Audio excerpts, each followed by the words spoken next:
जिस प्रकार समान भाव से प्रकाशक सूर्य में दिन रात्रि का अंतर नहीं है, इसी प्रकार नित्य ज्ञान स्वरूप आत्मा में ज्ञान अज्ञान भी नहीं है।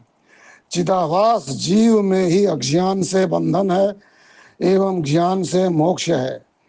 जो मुमुक्षु सद्गुरु द्वारा अपने आत्मा स्वरूप को ज्ञाता ज्ञेय, ध्याता ध्येय, प्रमाता प्रमेय, दृष्टा दृश्य, सर्व उपाधि शून्य केवल साक्षी रूप जान लेता है, उसे पुनर्जन्म प्राप्त नहीं होता है। वह इस ज्ञान के होने से ही मुक्त होता है। जन्म मृत्यु के प्रवाह में पड़ा हुआ अज्ञानी इस ब्रह्म ज्ञान के अलावा अन्य किसी साधन से अपने को जन्म मरण के दुखों से बचा नहीं सकता। नान्य पंथा विद्यते यनाय। इसलिए अपने उद्धार चाहने वाले मुमुक्षु को ब्रह्म ज्ञान का ही श्रद्धा भक्ति पूर्वक सद्गुरु से श्रवण मनन करना चाहिए। इस ब्रह्म ज्ञान के अलावा उद्धार होने के लिए अन्य कोई उपाय इस मृत्यु लोक से लेकर विष्णु आदि लोक तक संभव नहीं है। इस ज्ञान के बिना ब्रह्मलोक पहुंचा भक्त को पुनः इस मृत्यु लोक में आना पड़ता है। आ ब्रह्म भुवनाल्लोका पुनरावर्तिनोर्जुन, गीता 8:16। यदा चर्मवत आकाशम वेष्टयिष्यन्ति मानवाः तदा देवम् अविज्ञाय दुःखस्यान्तो भविष्यति। श्वेताश्वतर उपनिषद 6:20।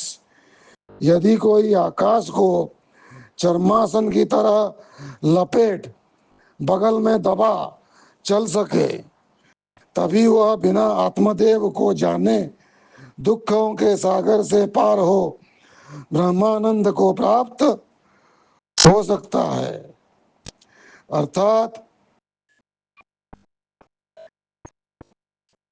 जैसे आकाश को चर्मवत लपेटना असंभव कार्य है, उसी प्रकार बिना ज्ञान मुक्ति पाना भी असंभव कार्य है।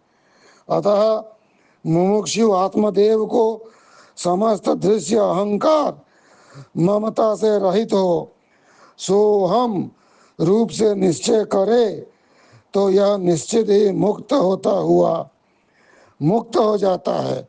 यह परम सत्य है, क्योंकि ब्रह्मात्मैक्य भाव श्रुति स्मृति से निर्धारित है। किसी संप्रदाय व्यक्ति की कल्पना नहीं। अतः इस सोहम ज्ञान से संशय नहीं करना चाहिए। आत्म साक्षात्कार होने से उस पुरुष की समस्त कामना शांत हो जाती है। बुद्धि सभी संशयों से मुक्त हो जाती है तथा समस्त संचित एवं होने वाले कर्मों में मैं साक्षी आत्मा हूँ, मैं कर्ता भोक्ता जीव नहीं हूँ, इस ज्ञानाग्नि में सर्व कर्म बीज जलकर निर्बीज हो जाने से भविष्य में जीव को जन्म दिलाकर जन्म मृत्यु रूप दुख देने में समर्थ नहीं हो पाते हैं। सुख दुख द्वंद्व आत्मा के धर्म नहीं है। वे भी देह संघात में जीव द्वारा मिथ्या अभिमान करने से बुद्धि के धर्म होने पर भी अज्ञानता से जीव आत्मा अपना धर्म मानता है। सुख दुख द्वंद्व आत्मा के धर्म नहीं है। वे भी देह संघात में जीव द्वारा मिथ्या अभिमान करने से बुद्धि के धर्म होने पर भी अज्ञानता से जीवात्मा अपना धर्म मानता है। जिस समय यह अनुभव होता है कि मैं सुखी या मैं दुखी हूँ, उस समय अहम मैं पदवाचक बुद्धि ही दुख विशिष्ट होती है, आत्मा तो केवल साक्षी मात्र है। ओम शांति शांति शांति।